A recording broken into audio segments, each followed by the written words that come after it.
Mes très chers compatriotes, chers Congolais, je voudrais prendre cette opportunité pour vous dire Pole. Pole, c'est en Swahili qui veut dire trop de courage. Et du courage au peuple du Kivu, au peuple de l'Est de la RDC, qui traverse les moments aussi très critiques comme celui-ci. Un moment où nous faisons face à une situation très critique qui était connue en avance, mais pour laquelle malheureusement les autorités n'ont rien fait pour empêcher et éviter les pires qu'on sentait et qu'on voyait venir. Et voilà où nous en sommes. Oui, Goma n'est plus. Goma est tombé. Goma n'est pas contrôlé par les autorités de Kinshasa. Pour l'instant, les soldats du casque bleu des Nations Unies, la MONUSCO, ont plus de la valeur dans la ville de Goma que ni le peuple congolais, que ni les autorités congolaises.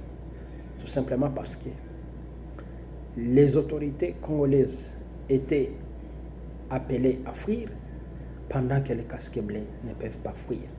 Tout simplement parce qu'on ne peut pas les attaquer, mais on peut attaquer le peuple et on peut attaquer les autorités. Voici que nous sommes au moment où ni le président de Kinshasa, ni tous ces gens-là des autres institutions, personne ne peut fouler son pied à ce moment ici en ville de Goma.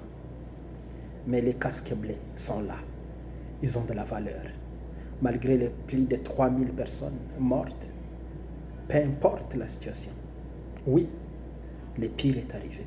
Oui, nous avons perdu nos proches, nous avons perdu les nôtres. Pourtant, c'était possible à éviter cela. Mais qu'avons-nous fait pour mériter ceci? Je regarde un peu, quand je vois Bukavu, il y a la psychose. C'est la peur dans le ventre. Qu'est-ce qui va arriver demain? Tout le monde se pose des questions.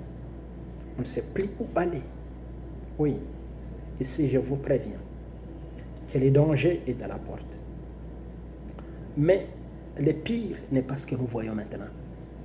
Le pire reste à venir. Par qui? À travers qui? Par où? Je ne sais pas encore. Mais je peux présumer que le pire n'est pas ce que ces gens ici nous imposent. Ce n'est pas la guerre ici que nous voyons. Ce n'est ni les M23, c'est peut-être ni le pouvoir de Kinshasa, qui tous vont passer. Le pire, c'est à ce moment-là où le peuple va se réveiller. Un peuple longtemps meurtri, longtemps endormi, longtemps roulé dans l'aventure, dans la distraction, à Kinshasa, partout, dans les cabarets, dans les bars, dans les buveurs, dans les bistrots. Oui, on nous a fait penser que la vie, le pouvoir, la nation, le pays appartenaient à une certaine catégorie de gens et que le malheur était pour une autre catégorie de gens, pourtant qui constitue la majorité du peuple congolais. Advienne que pourra. Peu importe les pires, peu importe les pertes, peu importe tout ce qu'on va connaître. Ça fait partie de la vie, ça fait partie de l'histoire. Mais retenez ceci.